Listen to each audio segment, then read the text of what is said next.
YouTube, welcome back to another interview. Today, I'm joined by Keith. I'm a big fan of Keith and I follow him on Instagram. He's a full-time property investor, wrestling and NFL super fan. Keith, thanks for coming on. Mate, I appreciate you inviting me on. Thank you very much. That's quite an introduction. Yeah, massive wrestling fan. I love a bit of NFL. Good. No, I'm pleased to hear it. And as I say, I'm a big fan of your Instagram. I recommend it to anyone watching. And obviously, we're here to talk about property.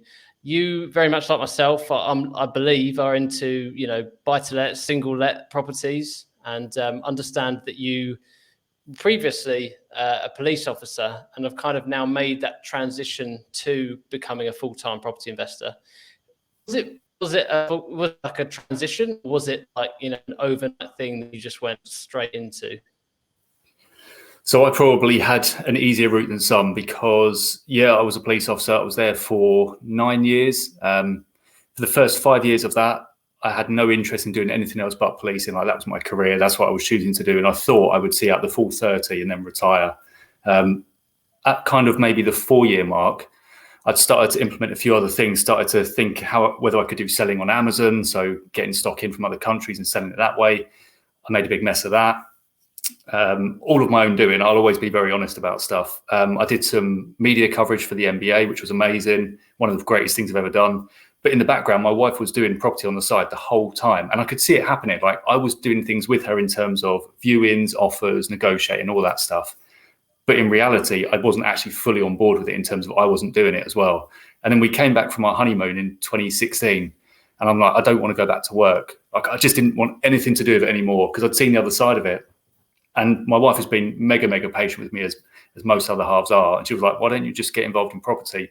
So I did the same thing. And then for about 14 months, I just dedicated all of the time I had free outside of work. So that was on the way to work, any lunch break I got, on the way home, weekends, days off, whatever it was, to property exclusively.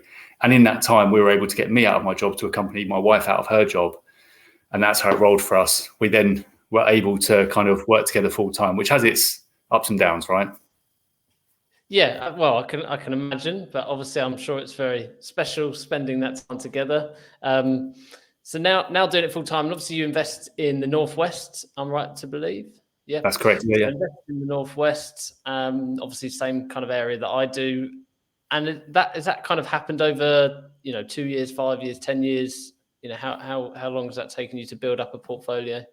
So I think my wife started investing in 2013. So that would have been my first exposure as well. So up until today would be 8 years, roughly 8 years, give or take a couple of months or whatever.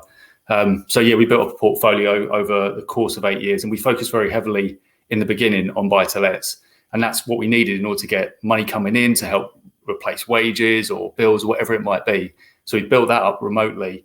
Obviously, living in the South and investing in the North, that's time and energy we were putting in. But we did that. And then we got to the position where we thought, I think it was 2019, we thought we can actually relocate here. We've got ultimate freedom to do what we want because we're both out of our jobs. What do we want to do? So then we thought, well, why don't we just move to the area that we invest in? And then it's on our doorstep. So we did that, and we've changed strategy now because we've seen what the market is doing in terms of where we see opportunity. So we've changed into the capital kind of game in terms of we're now looking at flips and kind of sideline the buy-to-lets. But we are still talking about, should we get involved in buy-to-lets again? Yeah, interesting. And I'm sure much easier to, when that agent called with a deal, for you to go and view them now. So very jealous of that. Honestly, that's been so important for us. And it's been less on the agent front because obviously the world over the last year has been chaotic for a number of different reasons. We'd stopped going with agents. We've stopped viewing with agents. And the market has obviously gone up very quickly. We're not able to compete with the types of prices that are being paid, as I'm sure you're finding yourself. We've gone all off market. But it makes a mega difference when you get a call from a vendor saying, can you come to the property today? Yes, I'm 20 minutes away. Let's do it. Or any refurb, you can just roll up to it and go and check on what's going on.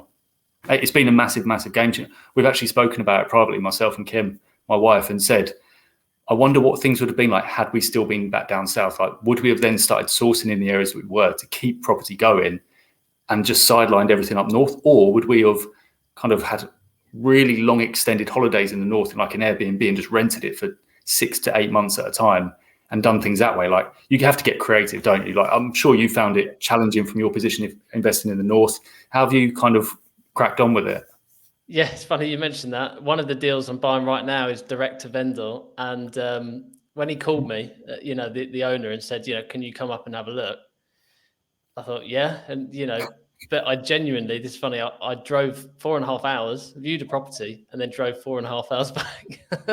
The commitment, though, and you've secured it or no? Secured it, yeah. Yeah. And that's it. It's the effort. So much effort is involved in that, and nobody else would get it. I get it, and anybody else doing the same thing would understand it. But 4.5 hours, multiple stops, just to see one house. How, on the way up, were you thinking like, "This is what am I doing?" Or were you confident this was going to result in a win-win? No, not at all. No, I questioned myself and thought, how can I make this trip worthwhile? So I just, had to just suck it up, do it. And then when I made the offer, had to really just, take away those emotions when making the offer. Like, you can't, just because you committed here, it doesn't mean you can then pay over the odds, so. Such a good point. Was very pleased when he did accept. So. And that's going through conveyancing at the moment. Yeah. I mean, fingers crossed, should exchange complete in the next day or two, but we'll see. Fantastic, mate. That is incredible. How are you going to celebrate? I hadn't even thought about that. I'm going to celebrate by driving up to see it again. Oh yeah, what an exciting life we lead. No, but it's the reality, isn't it? It's putting in that amount of work is insane. And you're doing it by yourself, right? Like, you're doing the trips by yourself? Yes, yeah. My partner's had enough of it, Yeah, I imagine the suggestion of, do you want to come 4.5 hours one way and 4.5 hours back? No, absolutely not, Justin. Get out. No, I get it. It's hard.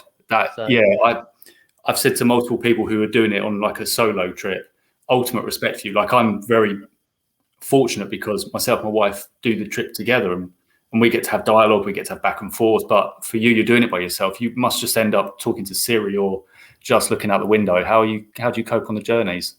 Lots of these podcasts, interviews, the only way possible. Yeah, it's the same motorways, the same roads, and but you've got a favourite service station, I'm sure of that. Yeah, definitely. So no, you know the feeling. I know you've done it for many, many years, so I can completely get the strategic move of location as well. So on that topic, and obviously right now you're focusing more on flips, which we will get into, and obviously the direct vendor we'll get into. But in terms of you as a buy-to-let property investor, how many buy-to-lets do you and your wife now own? So we currently own 11. 11, brilliant. And as I say, they're like single lets, like 2-3 bed houses, are they? Yeah, we kept it really, really simple. We made a conscious decision early on. Like, and I know people talk about the triangle, the pyramid, and do buy-to-lets first, HMOs, and go up. I think realistically, I'm very single-minded anyway. Like, I strongly believe focus on one thing until you're successful, and can almost be not an expert or class yourself as one, but like, you can feel really confident about it. There's nothing anybody could bring within that realm that's going to shock you. And so we've kind of just focused on buy-to-lets the entire time. Yes, we could have done things quicker by upping the scalability of stuff in terms of what we were buying, but actually we realized during lockdown we'd spread the risk completely over all of the assets, because if one tenant stopped paying, we've got the rest of them to carry on paying. Whereas I'd been looking at, and as I'm sure a lot of investors had that take it very seriously, been looking at stats and news reports from within the industry, and I'd seen that there was a report, maybe it would have been about August last year, where they were saying that there were 45,000 to 47,000 rooms empty in HMOs for students, because obviously they weren't going to university. And at that point, that kind of reaffirmed what I was thinking the whole time, which is, if you've got 3 HMOs and they're all packed out, that's amazing. Like, that's absolutely banger. However, if you've got all students in them and then they're not turning up, that's all your rooms empty. And so for me, it's like I say, it's reconfirmed what I always thought, which is spread the risk. And yeah, we just kept stuff real simple. It's the cookie cutter thing, isn't it? Keep doing the same thing time and time again. Whenever anybody had asked me about the standard of a refurb, all I could do is show them pictures, because everything was the same. Like, there's nothing else to tell in that story, unfortunately. No, I love that. I'm a big fan of that. And it's kind of that I'm almost using a similar methodology, in the sense that do something until you are thoroughly an expert at it. There's so many nice, shiny, objects that come along, and right now, what is it, crypto, whatever it is, there's so many different things, whether it's property strategy or, investment related. And as much as I'll learn about them and I'll take an interest in them, because, it's good to keep and stay knowledgeable. Yeah. I just come back to thinking, until I've actually succeeded in single lets, why would I then think about, jumping in further and doing something bigger, or, and so on. So, can I ask you a question then? So on that one, is that because you want to, like for yourself, you want to kind of master something, or is it because it makes most sense from a business perspective for you to do what you're currently doing and just repeat it until you get to a certain level? Both, really. I think funds come into it as well. I don't have, obviously working with investors is coming into the picture a bit more, but I don't have endless funds. So, I always look at two ways of scaling. It's either, they say, is vertical or horizontal. Vertical is where you scale and you take on bigger products and, bigger projects, to be exact. And, horizontal scaling is where actually you just try and scale up the amount of smaller projects. I think I'm more on the horizontal and want to build at least the basis or the foundation of a portfolio using that. And then when I, become, I guess, more financially available and to leave my job and so on, then I would probably look to do bigger or more unusual projects, maybe flips like you are as well. I'm very much interested in that side of things as well. So, Mate, that makes perfect sense. Do you think you would leave your job? Definitely. Yeah. I hope You my would? employer is watching, but yeah. Nice, game Yeah, over. no, I definitely, I definitely would. But it's like I do still very much enjoy my job, so it'd be like over a long period of time, a transition. But even the people I work with know I probably will at some point go full-time property. That I love it, and live and breathe it like you do. So, Mate, fair play to you. Very much fair play to you. So no, thank you. And obviously, with the buy-to-let portfolio you've built up now, and on that subject of doing the same thing over and over again, are you, now that you're reviewing your portfolio ideas, is it more single lets you want to buy, or are you thinking about mini-mos, HMOs, other strategies? No, I think, and that's a really good question, because maybe that should enter our thought process at some stage. However, my mind first of all goes to, would we just do the same again because it's always worked? And again, it's spreading the risk. It's more easily accessible. We wouldn't necessarily have to put too much conscious thought into it because we know how it would work out. We've got builders lined up for it, whereas obviously with HMOs, you might need a different style of builder in terms of their ability and what they've done. So no, that's a really good question. When we've talked about maybe going back to the letting side of things, we've talked about the only variation that we've talked about, and to be completely kind of open with you, everything that we bought previously, so our entire buy-to-let portfolio, was things that needed work, where we could do them up, where we could refinance them, pull out money, and then tenant them. What we're now maybe thinking about is, could we actually put some money into some properties that would be single lets, where they're already tenanted, they're a lettable standard, and because obviously at a lettable standard and a good enough standard of living for somebody to want to live there, means that we won't be able to pull the money out straight away. But in the eventuality that tenant moves out at some stage, then that would give us opportunity to put some money into the property. So we're putting less money in up front, knowing that at the back end we'd have to put more money in, but at the back end we'd also be able to refinance it and pull out more money. So we'd be getting cash flow straight away, but with the longer term play of actually we could refinance it. And that's something that we're thinking about at the moment. But we've not settled on what we want to do with it yet, but it's definitely in our kind of consciousness. No, it's really interesting.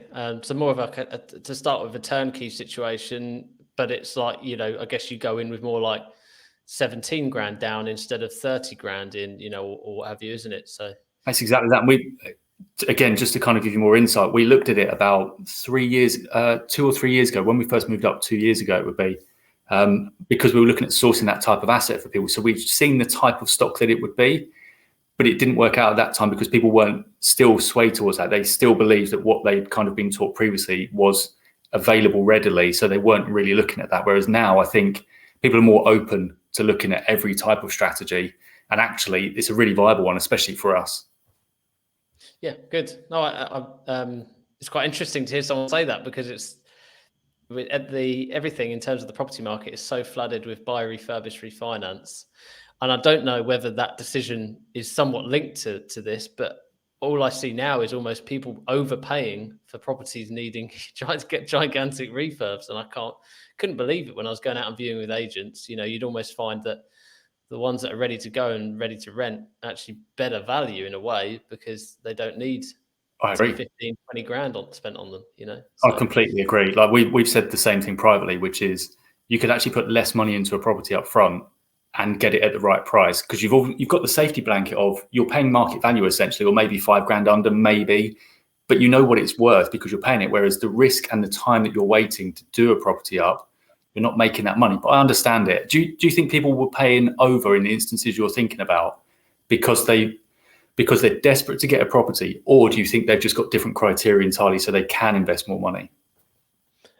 I think there's a combination of both, to be quite frank. I honestly think there's so many people that have educated or certainly considered property more over the last 12 months in lockdown and so on, that and also watch these videos of buy, refurbish, refinance. I also think there's more money out there, potentially that they don't mind. They'll come in, they'll pay, a few thousand over the asking price because they think in 5 years' time, who would have cared? Who cares? So That's true. That's 100% true. And if we actually look at our own portfolio, the first property we bought wasn't the best deal by a long shot. And that was 7-8 years ago, when actually you could get better kind of discounts on properties.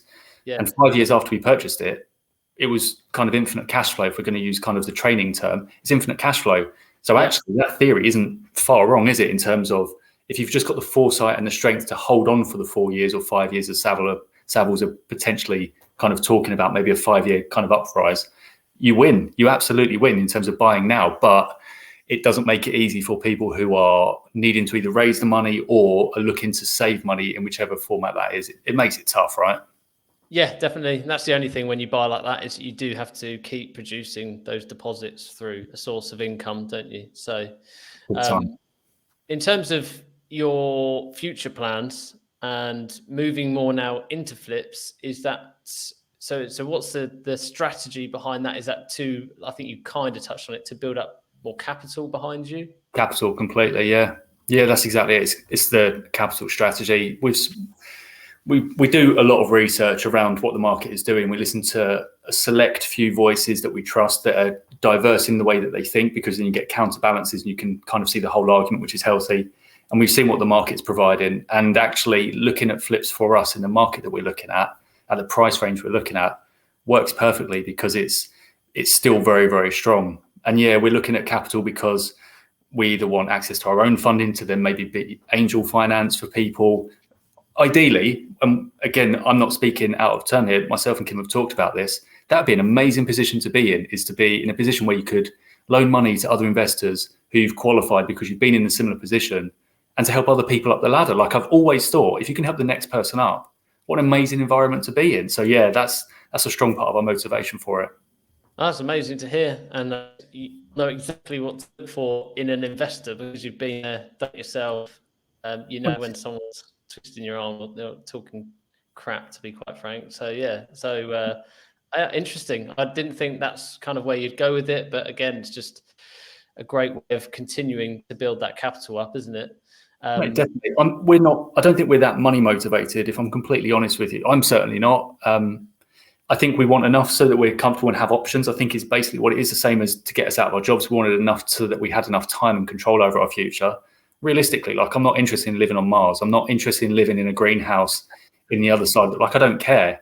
Like I'm very happy wearing the same clothes over and over again. I'm that type of guy. However, I appreciate there is a monetary incentive somewhere, but it's never motivated by greed.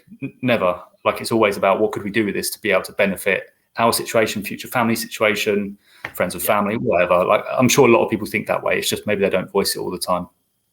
Yeah, no, again, nice to hear. It's more about the lifestyle and being comfortable and helping out family, rather than, saving up for that next Lambo, I guess. There is definitely a theme here in terms of people. Yeah, I think people are sick of that kind of thing as well. Like online, I appreciate this is maybe touching on something that we haven't really spoken about publicly, but I think that lifestyle, people are very sick of hearing about it because they don't deem it to be the reality. It is the reality for some people, but I think people need like stepping stones almost to be able to say, oh yeah, I can get to this part, leave my job, then I can go and buy a big house. Then the next part would be buying a fleet of Lamborghinis and look like an absolute boss. Amazing.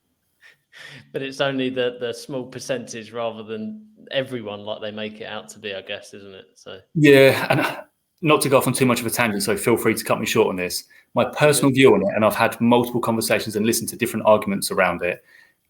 I feel like a lot of people have a problem with that type of training program, but they're more angry at the marketing for it versus the actual training itself. And the training is not flawless. And I am the first to say those training programs, the ones that I'm thinking of in my mind, could be so much better and give you so much more value for the money you're paying. However, I think the marketing of it is the problem for most people, which is you can be free in 18, like financially free in 18 months. Like people are sick of that. And I get it, because it would happen to maybe 1% of people who have got a very special circumstance where it can happen. But they're not wrong in saying it, because you can be. It's just, I think people want reality now. They're sick of that stuff.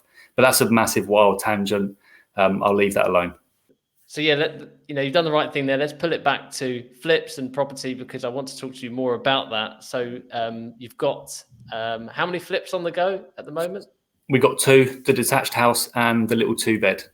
Brilliant. So you've got let's talking about them both, rather than going into the individual one. When you're looking at a flip, what attracts you to it? What kind of profit margin are you looking for in a flip deal?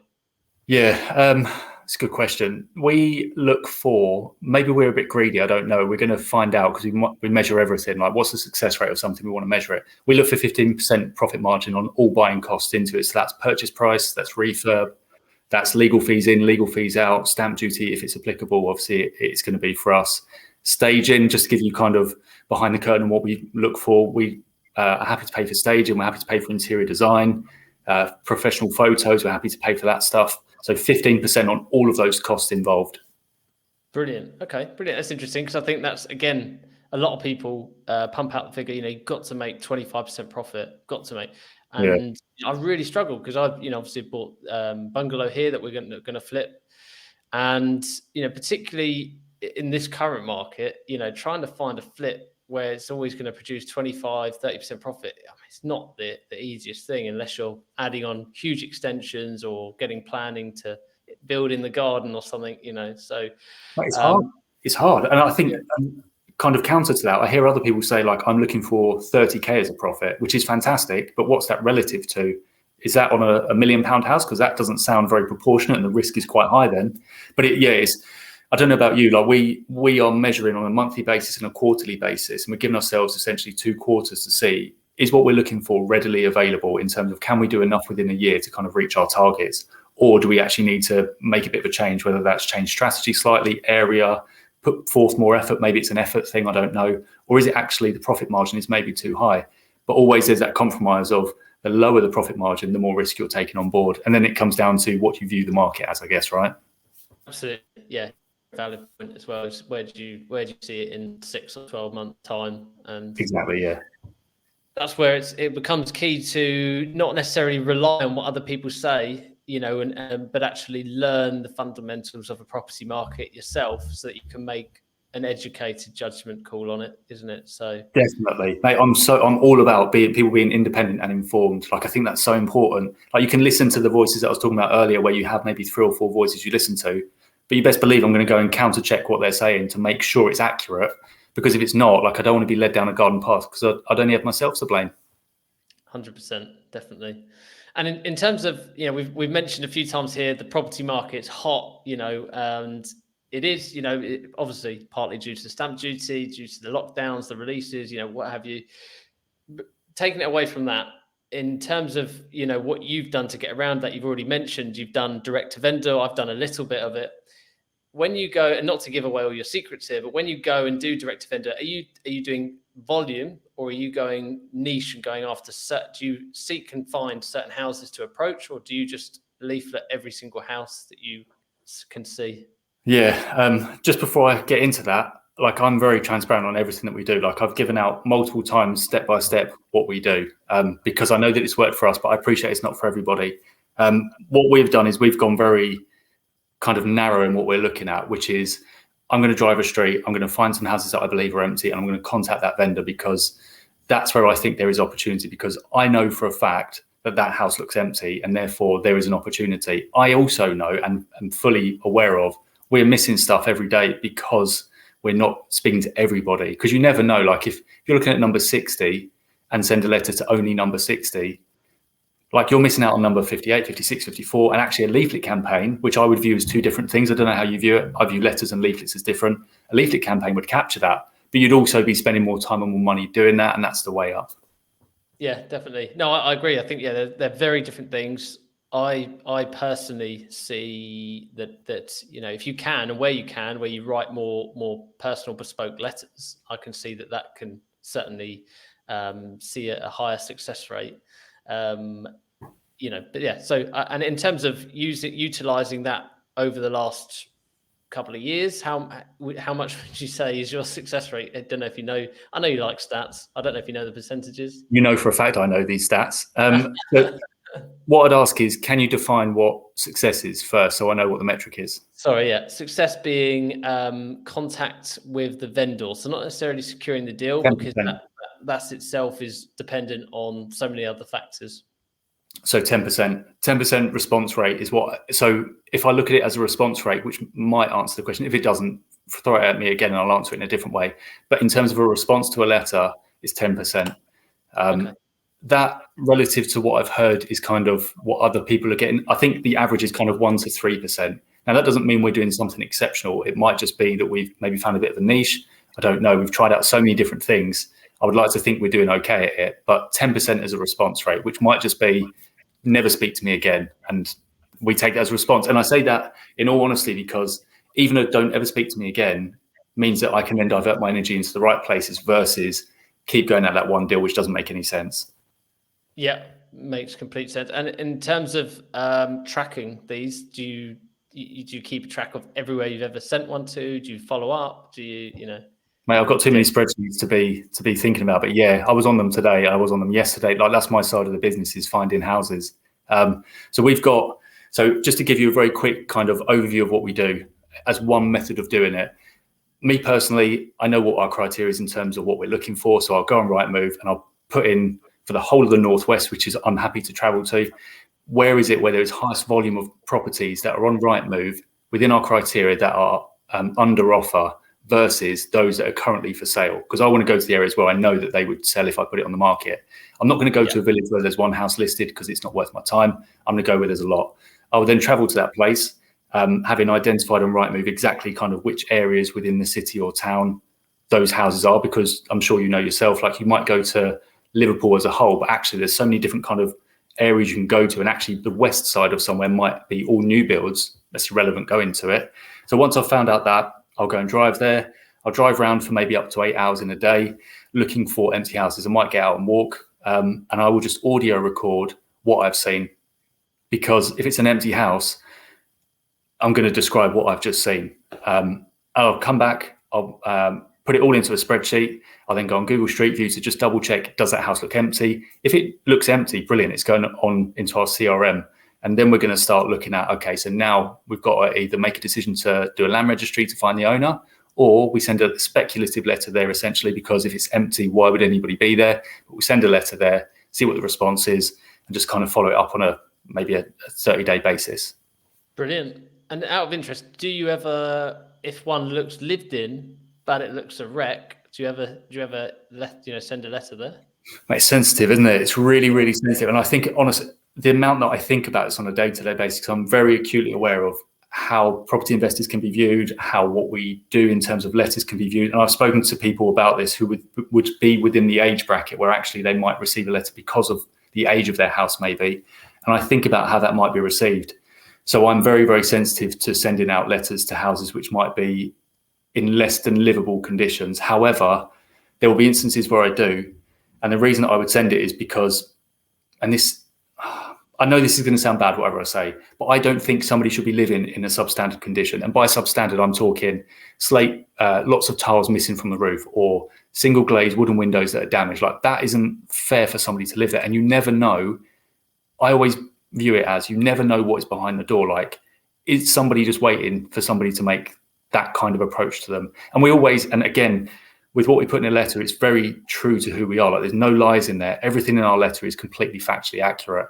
And we'll send the letter with all the best intents. Now, you're always going to get an element of never contact me again.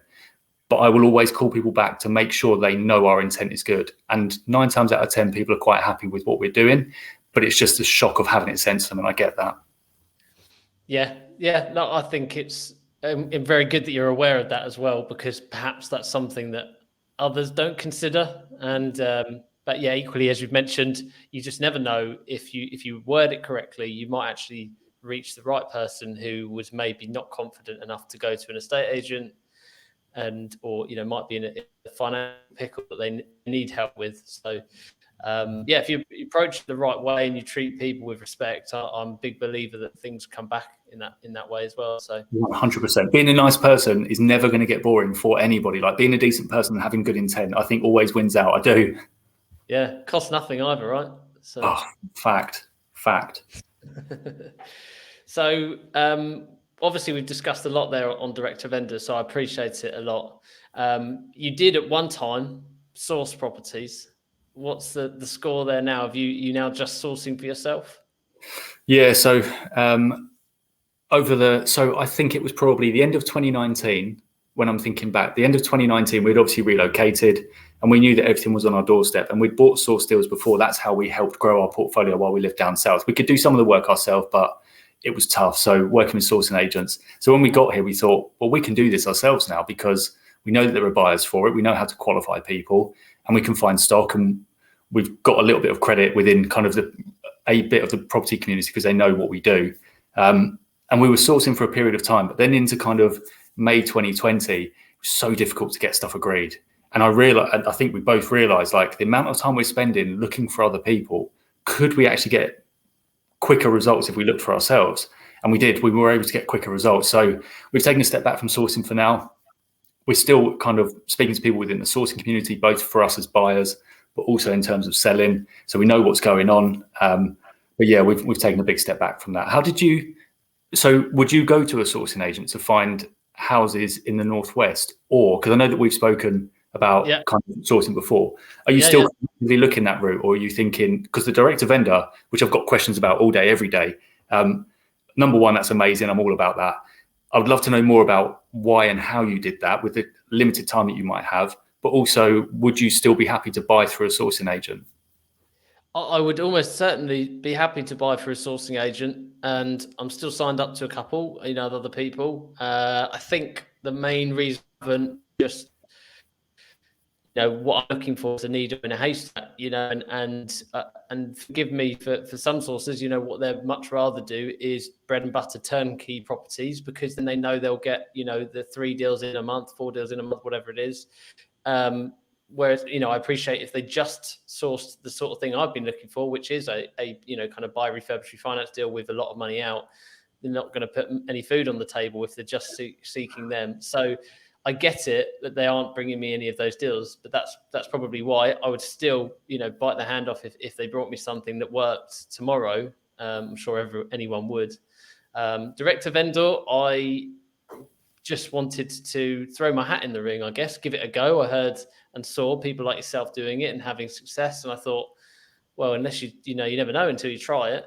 And very similar strategy to you. I would just thought, well, I'm going up for 2 days. I'm booking 15 to 20 viewings on those 2 days. Inevitably, some of them are getting cancelled through going under offer and what have you. And then I spend all that time. So, like you, voice note on the the dashboard, driving around street after street, just weaving in and out, going 34 is empty, 72 is empty. Yeah. It looks like this, it looks like that. Making notes of details of that. Then come home, put the phone out, type it all on the spreadsheet, land registry search, and I'd only going after ones that I genuinely thought this owner is going to sell. I didn't want to spend £300 on 100 searches, and I was being tight and just thought, I'd want to look at that property and go, surely he's got to sell it. I know it sounds, it's a funny thing because you can't guess that, but I was really looking for that type and have seen success from it, which I'm really pleased about, and we'll now put more focus into that, I will be saying. So yeah. Are you able to share what you think the reason was that it was successful? Was it purely based on the type of property it was and the condition of it, or was there something you think that you did, and it's not necessarily something you have to share, or do you think that you did something in order to help that transaction go ahead? I think there's definitely an element of timing, in the sense that it had been rented out.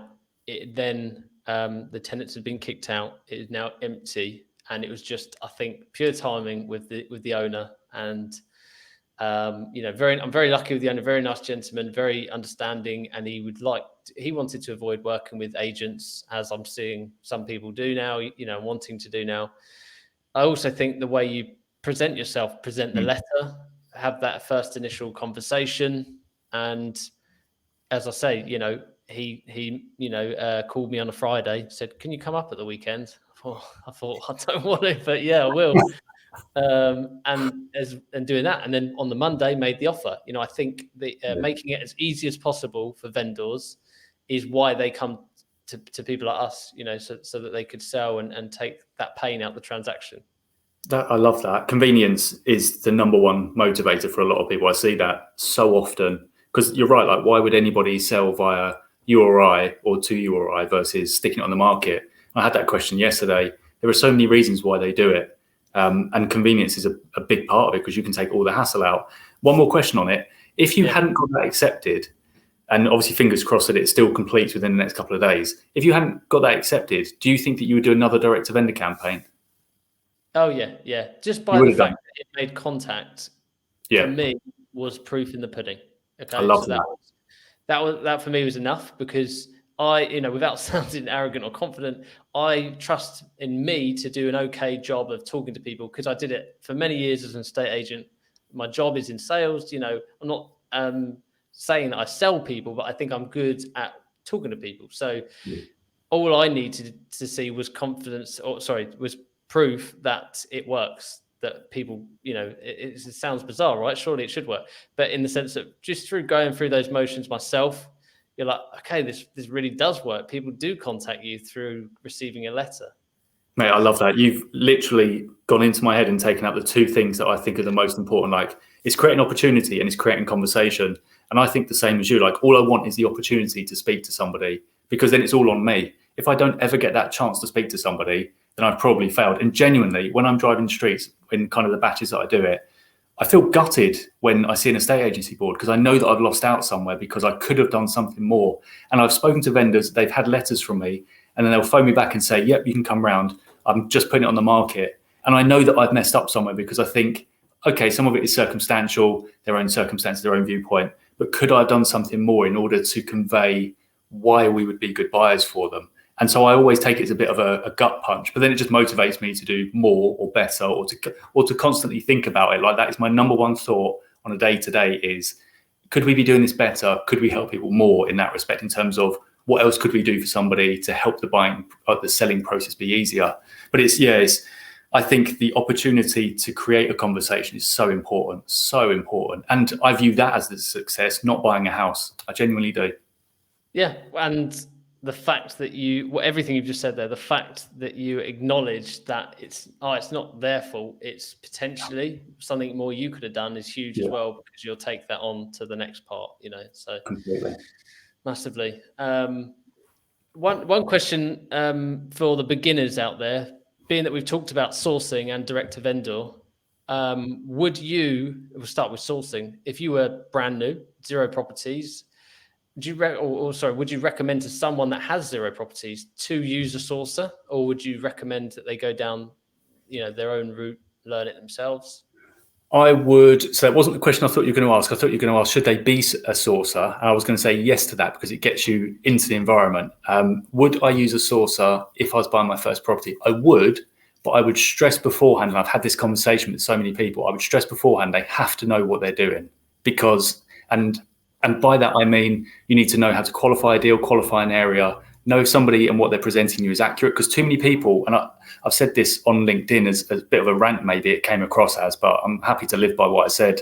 I see a lot of people saying, I've got X amount of money, 100K, what should I be buying? That's really dangerous. If you've got 100K and that's what you're saying, you're going to lose that money, because it's going to cost you somewhere, because you can't analyze deals. And I get the intent behind their question is, somebody give me a bit of a steer in the right direction. But I've seen it time and time again, especially over the last 3 months. I think you have to know what you're doing. So you'd have to get your own kind of knowledge base first. But then, I'd absolutely go with a sourcing agent. I'd qualify them, make sure they're the right person, see the quality of deals before I get sent one that's live. And then I'd see what kind of services they offer. Do they project manage? What's the builder like? Standard of work? All of that stuff. But yeah, I'd go that route. But I think it's imperative that you know what you're doing before you go down that route. Yeah, no, interesting. And then I guess same question, but in terms of direct to vendor, if someone was new and really struggling to find that first deal, do they need experience to go to do direct to vendor? Should they buy for an agent, or can they just get involved? I think it's knowing again, isn't it? And I appreciate this is probably quite a woolly answer. I think it's knowing the pros and cons of doing it. I always try and weigh things up as a pro and a con. So if you didn't have much experience and you'd never bought before, everybody's got to start somewhere.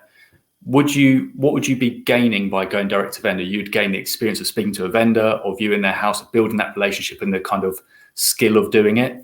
What you'd be losing probably is you'd probably not be in the best position to build relationships at that stage. You might actually be losing deals that you could otherwise secure with a little bit of experience. So if it was me personally, I would probably spend a month or two, this is just me personally, doing viewings on market with agents, because then you've kind of got free reign to go and view as many properties as you want, go and spend the 15 to 20 minutes that they'll give you in the property, evaluating a refurb and going through it that way. And then after the 2 to 3 months, I would then start to do direct to vendor. And I think a lot of people are in a really kind of panic mode at the moment in terms of thinking, I have to be buying now. You could buy now, or you could just wait 3 more months. Like, do you think the market's going to drop off the edge of a cliff in 3 months? If you do, probably just wait until it does that. If you don't think it's doing that, it's going to keep going up. And how long do you think it'll go up for? Can you wait and get actually a good bit of kind of knowledge ground in the meantime, and then go and do everything? And that's how I view it. Like, there is enough time for people, there really is. So yeah, me personally, I would go on market, view for a couple of months with agents, understand that skill set of putting forward offers, how to calculate, negotiate and all of that stuff, getting rejected. And then I would look to apply that to direct to vendor, because for me personally, and I feel like you'd probably agree with this, direct to vendor is such a personal experience. That's a person inviting you into their house. There's a reason they've invited you in versus an estate agent. Honor that by being the most professional and best person you can for it, and making sure that they did the right thing by inviting you in. And that's how I view it personally, but I appreciate that's probably me on a bit of a soapbox kind of ranting again. No, I think it's a really good point of view to have on it, because it's very much viewed as a numbers game. Now, how many houses, can we get 1,000 leaflets out in a weekend, so I think there could be, if we're not careful, that's how bad reputations can be built up in an industry, and that's why people do need to know to respect when they're going down that route. But I think for a beginner, that's really useful. I completely agree. Obviously, I'm still very much new in my journey, and I've got a long way to go before I can start giving out big claims and advice. But I do think even if you don't find or agree an offer, get out there, view with agents, learn the process of going into a house, seeing what needs updating, maybe even getting quotes occasionally with the builder, just to learn the whole process as much as you can without buying a property, and then apply that.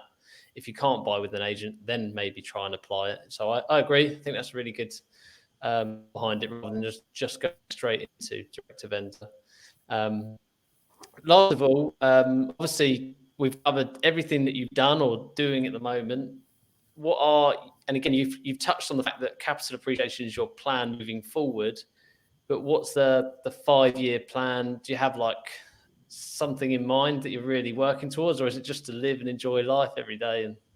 Mate, you've got the wrong person on here for this. Honestly, I had this conversation on Clubhouse recently, and I was one of, I think, 2 or maybe 3 people who said, I don't have a vision board. And I wonder whether that is a detriment to me. However, I think I'm just very happy with everything in life. Maybe I'm really super basic and I'm just happy with waking up every day. And that could be the truth. But I don't feel like there is a burning desire to have X or to do X. And maybe I'm not thinking big enough. And again, this is another part of I think about this stuff often.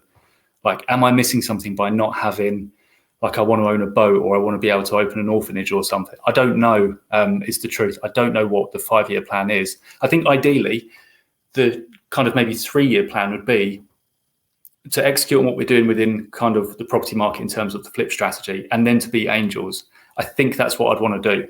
And actually, just to give one more bit of insight into that, and this kind of ties into what we were just talking about. If somebody's got 100K and they say they want to get involved in property, yes, they can get involved in property. You and I both know it's not an easy cakewalk, but even if you outsource everything, you've still got the ownership of property, the paperwork for it, mortgages, remortgages, tenancies, whether you're managing it or not, you've got to manage all that. And that's accountability, and you've got responsibility there. And this does tie into what I was saying originally. I would now say, truthfully, if somebody's got 100K and they want the benefits of property, but maybe are not sure on what they want in terms of the asset, I would angel all of that. And that's kind of my thinking with becoming an angel is we've got ownership of assets. We're very, very fortunate in that respect. Also outsourcing finance to somebody or a few people or pool of people to go and work with would obviously bring in returns for us as well. So if we had, let's say, 400K and we were angeling all of that out at 10% per month for everybody, that's 40K we're getting.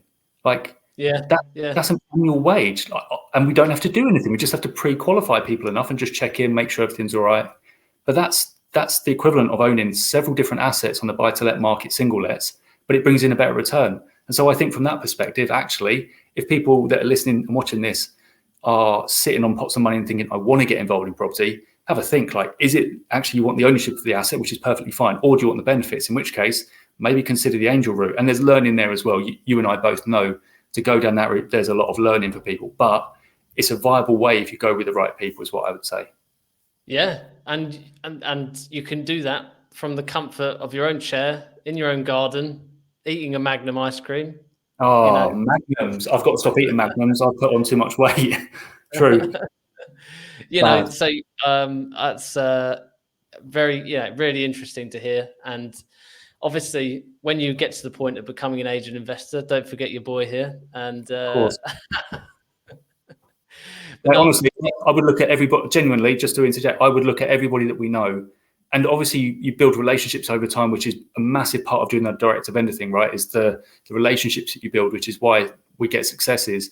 And that's the same as angel. That's the same as anything that we're doing, isn't it? It's the people that you know and that you trust and you like, and then you start to think, okay, how could we work together at some stage? Like the amount of people you must have spoken to doing this channel, there's no doubt about it. Your name is known by lots of people, and they would have you in the forefront of their mind if the right thing came along.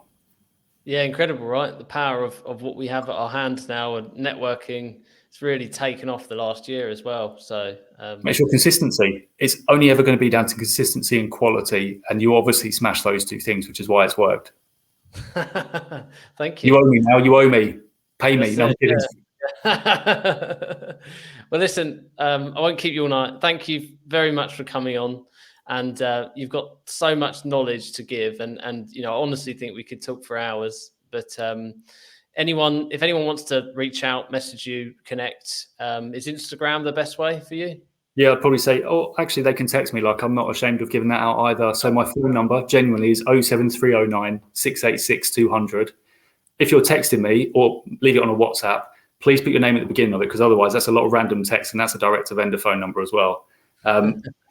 Or Instagram, Keith Firmin Property. Brilliant. Well, I wasn't expecting your telephone number going out there. It's dangerous. I know it's dangerous. 1,000 texts tomorrow. Anyway, thanks again for coming on. I really appreciate it. Anyone watching, remember to like, comment, share, and subscribe. And see you all very soon.